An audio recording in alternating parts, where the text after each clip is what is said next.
Welcome to the Eden Podcast, where we think again about the Bible on women and men, and we start with the correct understanding of what happened in the Garden of Eden, back in the beginning. The work of the True 316 Foundation is based on the research of Dr. Joy Fleming, who wrote the book Man and Woman in Biblical Unity, Theology from Genesis 2 to 3. Listeners like you are joining us as members of the True 316 Foundation and support the work to true the verse of Genesis 3:16 and the 7 key passages on women and men. It turns out, when Genesis 3:16 becomes clear, all the other passages become clear too. You can learn more at our website, true316.com. That's TRU316.com. And at the end of this episode, we'll tell you about a special gift we have for new members. And now, enjoy today's episode of the Eden Podcast.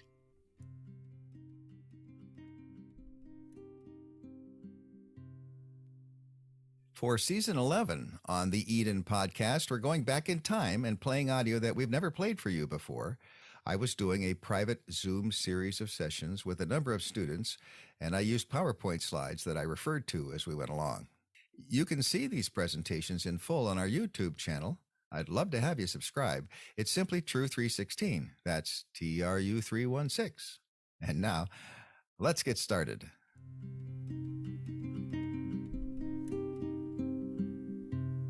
Now the man is tainted by evil, and as his next actions will demonstrate, he will seek to extricate himself from the relationship he had with his one flesh partner. Why? Page 272. He'd already accused her and God. Don't we learn by observing that? 3:12. In the place of the relationship he had, he will set himself up as her new ruler. New ruler? Well, that's a task and a place of honor only appropriate for God. Only God is worthy of her allegiance. Only God would be worthy of being her ruler, or his. Her partner created good by God, who, having chosen to rebel, was now a rival of God and would seek to usurp the place of God in her life. If allowed or accepted by her, this would in effect be a tacit form of idolatry. It's not right for her to say, oh yeah, you can rule over me.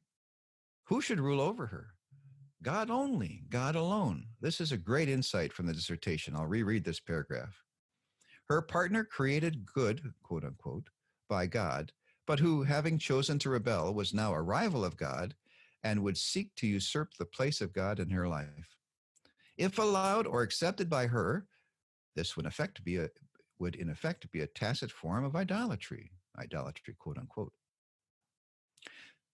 Well, think again about this. Her teshuka is toward him, presumably as if before. They're lovers in the Garden of Eden. Of course, they both desire each other, but he will not reciprocate. Now we get into the details. Teshuka is not a noun applied uniquely in the Old Testament to women. It's applied to a man in Song of Solomon 7:11, where Solomon's desire, teshuka, is for his lover. She says, his desire is upon me. Nor is teshuka a noun which is necessarily sexual in character, as in its use in the story of Cain and Abel in Genesis 4. Okay, let's leave this text for a second and think about what does the passage not say. In the late 20th century, I'm thinking of the 1970s, I think it was, Susan Foh, F-O-H, and advocated that the word itzabon is used in Genesis 4. And there it's talking about sin desires like an animal to eat up Cain. And God warns him, look out, don't let him do that. And so that's the use of the word teshuka. She said, we know what teshuka for the woman means because we know what teshuka means in the sense of sin and Cain. It's a nasty animal. It's trying to master Cain, to get him to do wrong. It desires teshuka. It desires Cain. Well, now we know what desire means. And then she says, we take that meaning from Genesis 4, and we see it in Genesis 3. She desires her husband. Well, we saw in the bell curve that Genesis chapter 4 isn't part of the bell curve. If we want to know what happened in Genesis 3:16, we can find out from what happened in the other words before and after it in Genesis 3:14 to 15, or in 17:19, God's words to the serpent, God's words to the man, not God's words to Cain. God's words to Cain are in a different section. And if she's going to be saying, oh, this is important, well, it just doesn't say that. We don't have her saying, oh, your desire. Other people have gotten worried about the word desire, and they've said, well, she's desiring to be God to the man. Well, there's lots written on the word desire. If you look up Genesis 3:16, everybody worries about the word desire, teshuka. I don't think we're actually seeing the right thing at all here. The big thing about Genesis 3:16 is that he completes the promise of the conquering seed that's going to crush the head of Satan. The big conflict in Genesis chapter 3 is the attack and their death and finally being driven out of the Garden of Eden. We're not talking about the desire. The big conflict is completed in God's words to her. He says, I'm going to multiply. For sure, you're going to have conception. Of who? Of the promised one that's going to crush Satan's head. That's what we should pay attention to in Genesis 3:16. It's the new thing that God says in 3:16. I'm going to give new things. Yeah, there's going to be the curse on the ground, and you're going to have Itzabon. But yes, there is the coming conception. You're going to have that. Back to the chapter of the dissertation in 272. In Genesis 3:16, though the woman's desire is to her man, yet he will not reciprocate with any kind of desire like that. Since their disobedience, harmony of the two has been broken. And the Hebrew word that applies to the man here, mashal, means to rule, have dominion over, to reign. God's words are not prescriptive. God never instructs the man to act in such a way. The mandate, the rule he gave them in 128 was to rule over the animals. God's words are descriptive here of the broken harmony, for the man is about to reign over her.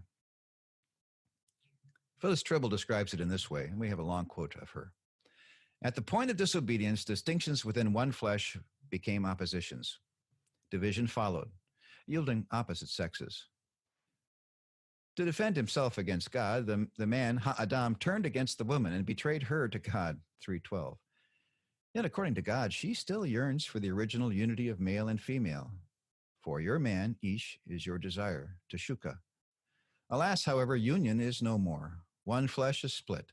The man will not reciprocate the woman's desire. Instead, he will rule over her. Thus, she lives in unresolved tension. Where once there was mutuality, now there's hierarchy of division. The man dominates the woman to pervert sexuality. Hence, the woman is corrupted in becoming a slave, and the man is corrupted in becoming a master. His supremacy is neither a divine right nor a male prerogative. Her subordination is neither a divine decree nor the female destiny. Both their positions result from shared disobedience. God describes this consequence, but does not prescribe it as punishment. Now, we're going to think again about the content by learning about the context. What's the context? Well, we have episode A prime, part 3, out of Eden, 3:20-24. Now, this part of our session is a bonus. We don't have to go into this, but I think you'll get a good contrast and learn more about the content of 3:16 by seeing what happens outside of it. So I'm reading now from pages 273 on. Verses 3:20-24 form a unit, the third and final part of episode A prime. Like part 1 of A prime, which was back in chapter 3, verses 8-13. The characters include the man, the woman, and Yahweh Elohim. God's speeches to the guilty parties ended with the verse 19. The last unit of the Garden of Eden story begins with the next verse, verse 20, and continues through verse 24. After that, in Genesis 4:1, a new period of life will begin for the man and the woman outside of Eden. And then we have a great diagram of the Hebrew text of these verses on page 274. You can take a screenshot of that and study it in greater detail. We're going to work our way through it, though, with the words now on page 274. Verses 3:20 and 24 contain the three divine names. Yahweh Elohim is found in verse 21, 22, and 23, where it's the second word following a verb of each verse. The action of part 3 and the structure centers around Yahweh Elohim, who made, said, and sent in verses 21, 22, and 23. In the first and third cases, God acts. The second and center occurrence of the divine name is followed only by the words of Yahweh Elohim in these verses. The woman and the man are the other characters of part 3. Yahweh, well, we've got a lot of words pointed out, how they occur, what they do. We have an expectation of one thing finally delayed, and we get to them. The following chiasm delineates the structure of these verses: A, B, C, B prime, A prime. A, the man names the woman. B, Yahweh Elohim clothes the man and the woman. C, Yahweh Elohim speaks. B prime, verse 23, Yahweh Elohim sends him out. And verse 24, A prime, the man is banished. Each new section opens with a Hebrew verb plus noun. The noun could be either Yahweh Elohim or the man. In sections A and A prime, the man acts and is acted upon, respectively. In sections B and B prime, Yahweh Elohim acts. In section C, Yahweh Elohim speaks. The longer prime sections emphasize the import and finality of the momentous event of the man's banishment from Eden. The contrast is to be noted between the end of episode A, the big A back in the bell curve, 2:15, when God led the man into the garden, and the end of episode A prime, when God drives the man out. Recapitulation and linear progression are used appropriately to close the story. Previous episodes are alluded to by choice of vocabulary and paronomasia. This is true in each of the 5 verses. The man names the woman, 3:20, as he named the animals in 2:19 and 20. God graciously clothes both the man and the woman, 3:21, though they at one time had been naked and not ashamed, 2:25. God's words of 3:22 allude to the following: the 2 trees he had made, 2:9, the serpent's terminology when he promised, 3:5, that they would know good and evil, and the act of eating committed committed in episode B prime and forbidden in episode B. In 3:23, the man is sent out of the garden and back to the ground he was taken from. And that makes us think of episodes A and A prime. The guardian of the garden, 2:15, is banished. And the tree of life is guarded in 3:24. And now comes a look even in greater detail. In 3:20, the naming formula from 2:19 to 20 is used. The man names his wife Kara Shem, giving her the name Eve. The naming formula with this verb Kara and the noun Shem was used when he gave names to the various animals. And elsewhere, she says this is like the, an official naming formula we'd hear in England, where the queen says, "I now dub you Sir such and such." And when you do that, it's clear we've got a royal who is bestowing a special name upon so-and-so. Well, we've got that here, Kara Shem. In Genesis 2, we have a legitimate naming process as he dubbed the names of each of the animals and fulfilled the task entrusted to him by God. He had discovered in the process that the one who would be his partner and undertake such tasks with him as a partner, the Ezer Kenegdo of which he was in need, could not be found. Earlier, we discovered what Ezer Kenegdo meant. Ezer was a help. Kenegdo meant face-to-face. Ezer was a word used mostly for God, other places in the Old Testament. In Psalm, 121, I lift up my eyes to the hills. I look at the idols on these various hills. Is that where my help comes from? From those places in the hills? As I'm going up to Jerusalem to worship the one true God? My help comes from God, maker of heaven and earth. No, that's Ezer. God is the help. From his excess strength, he comes to help. And several other times, Ezer is used, but it's of one royal coming to help another royal. So they're partnering.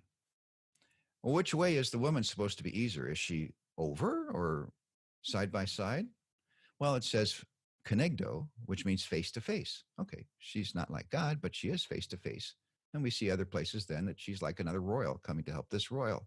No place does Ezer ever have the meaning of an inferior. The English word, I maybe even think the Latin might have it too, have an inferior sense. When John Calvin came upon the word Ezer, he said in his commentary on Genesis chapter 2 that the woman is like a cook's helper. He did it wrong. But the influence of John Calvin has been strong ever since, and in churches and in theology and in hymns and in sermons today. And that needs to be cleaned out. So the man had discovered that she was an Ezer Kenegdo. He had good theology. He knew that she was his partner. He was her partner. When he saw the woman for the first time, picking up again in 276, he had exclaimed in joy in 223. It was a poetic burst of relief and joy, the way it was put together in the text. He recognized the oneness and essence, oneness of essence of the other human being with himself. But now the music changes. Da da da da da. We've got a minor tone. In 320, after the act of disobedience, he presumes to confer on her a name. And the naming formula is used. Kara, Shem, I-W. This describes how he gives her a proper name. God had never told either one of the two human beings to name the other. God was quite happy with the name he had given them. We find in Genesis chapter 5 and 2 that God had named them both Adam. We could say they were Mr. and Mrs. Adam. And we have the parasonancy of the verbs all throughout here. We have all these things as God makes and creates the male and female members of the human couple and blessing them. He named them with one name, Adam. The man acted improperly when he named his wife. It was an act, well, how was he feeling? God had just put a curse on the ground because of him. He had just accused God. What kind of mood was he in? What do you think he's doing when he names her Eve in 320? Do you think this is a good thing? Everything leads up to the fact, or to the idea, to the impression, to the anticipation that this is not going to be a good thing.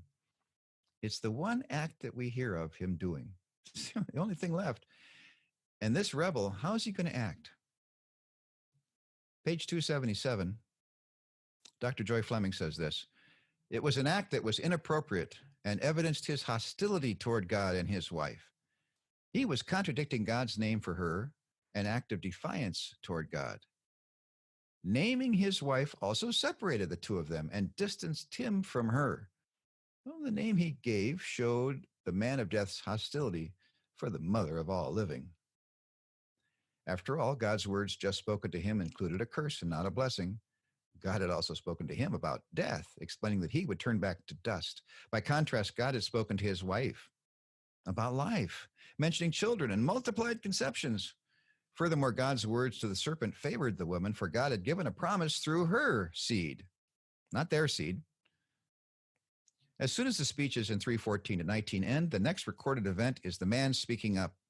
Contradicting the name God had given to him and her together, the man names her a different name, defiantly challenging God and fulfilling the prophetic warning of God in 3:16b to the woman. He will rule over her by giving her a name. In the process, he presumes as well to treat his wife as he had treated the animals in 2:20. God was the creator of the man and of the woman. He commanded them as their ruler. God had created, blessed, and instructed both the male and female made in his image to multiply and rule over the animals, 126, 128.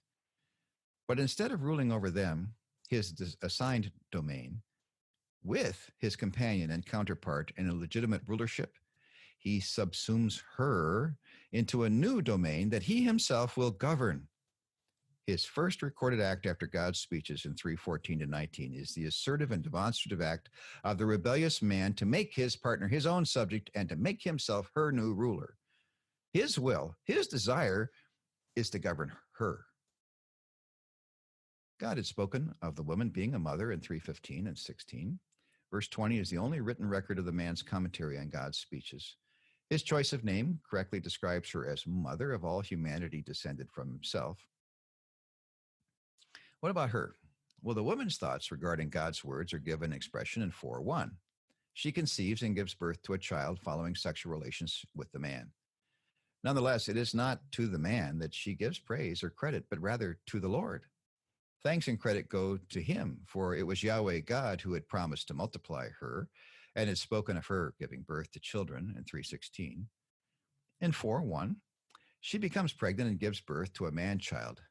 She responds with a 3-word speech: I produced a man with the Lord. There is a variation in how you can translate this from the Hebrew to the English. The translation depends on whether you have a direct object marker in here or a word that indicates the preposition with. In the first case, you would have, I have gotten a man, comma, the Lord. In the second case, it would mean, I've gotten a man with the Lord. In the first case, she might have, in faith, though incorrectly, believed her male child to be Yahweh himself, presuming that he was the promised seed of 315.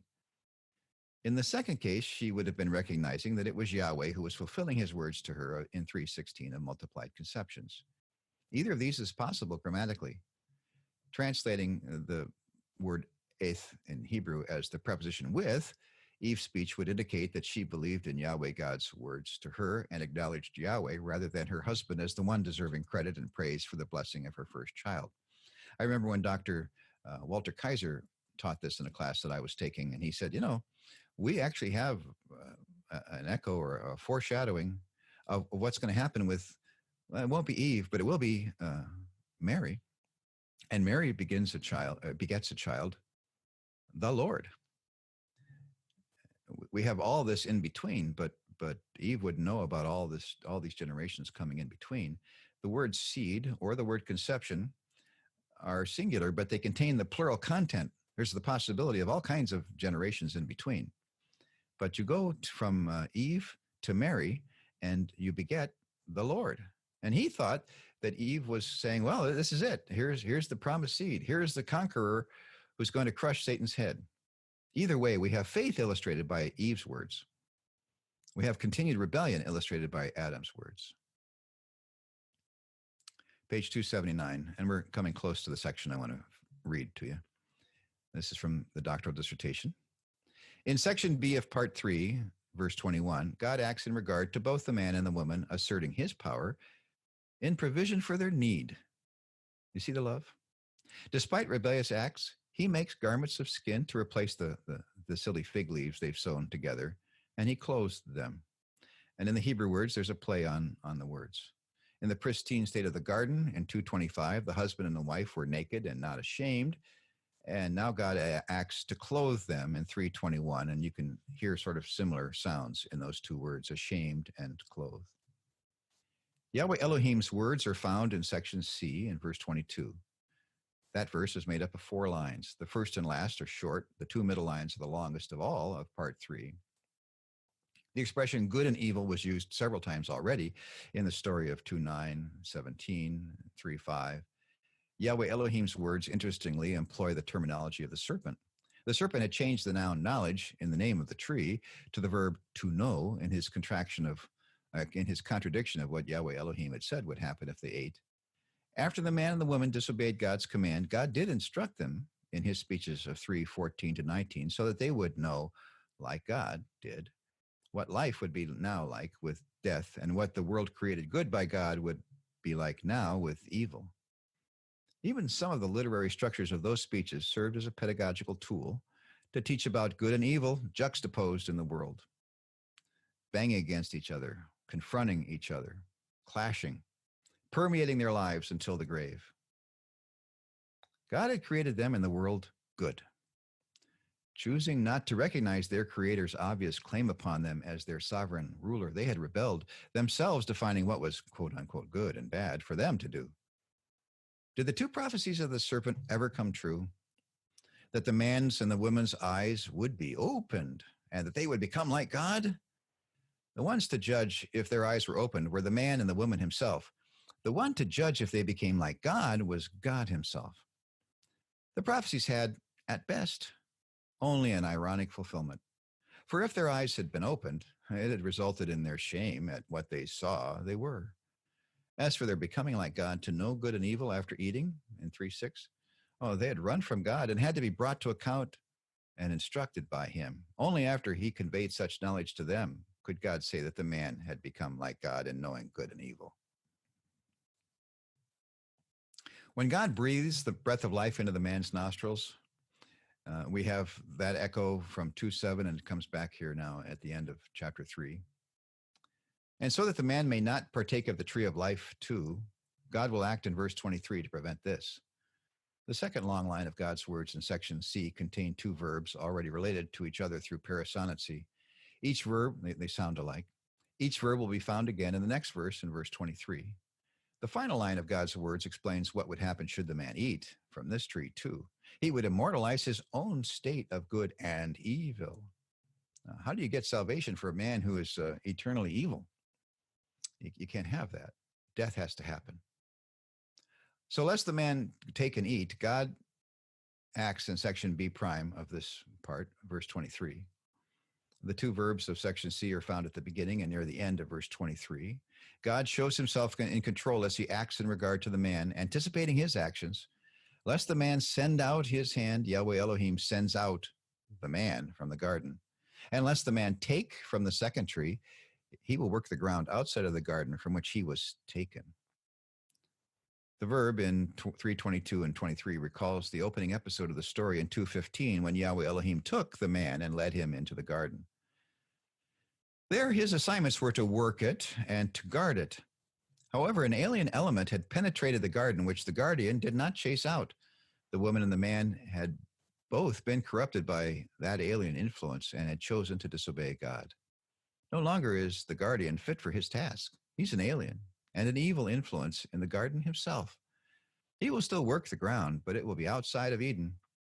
God chases out the old guardian, and he stations angels and a flaming sword as guardians to prevent him from reaching the tree of life. In episode A, the man entered the garden in 2:8, where he became the garden's cultivator and guardian. In episode A prime, he exits from Eden, sent out by God to be a cultivator of the ground outside of Eden, where he had been made and where he will die. He is banished, and new guards will prevent the human race from living forever in this condition of good and evil. Well, there follows an excursus in the dissertation. I hope you'll get it if you don't have it yet. You can contact me at Bruce at true316.com, TRU316.com, and we'll figure out a way for you to be able to get that. Well, thank you for thinking again about Genesis 3:16 with me. I have been reading to you in detail from the doctoral dissertation by Dr. Joy Fleming entitled A Rhetorical Analysis of Genesis 2 and 3 with Implications for a Theology of Man and Woman. What the Bible does say, what the Bible does not say. We need to think again about these things. It can be applied to our life. And the bad things that it says we need to take into account. The bad things we thought it said need to be cleaned out of our thoughts. And I hope you will help me as we try to clean them out of other people's thoughts. We need to get the true meaning, the technical sense, the actual meaning of Genesis 3:16. We need to get it out to the world, get it out to the translators that are translating these verses into other languages around the world. Make sure it's done properly. That's my prayer. I hope it's your challenge and you'll join me too. Thanks for listening to the Eden Podcast, brought to you by the members of the True 316 Foundation. Research into the Old and New Testaments by Dr. Joy Fleming and Reverend Bruce C.E. Fleming forms the base of all our work. Joy is a former Old Testament professor and is a practicing licensed psychologist. Bruce is the author of the Eden Book series, which starts with Book 1, the Book of Eden, Genesis 2-3. We invite you to become a donor member of the True 316 Foundation, as together we seek to true the verse of Genesis 3:16 and related passages. When you become a member, we'll send you an autographed copy of the Book of Eden. Sign up today by going to true316.com/member. That's TRU316.com/member.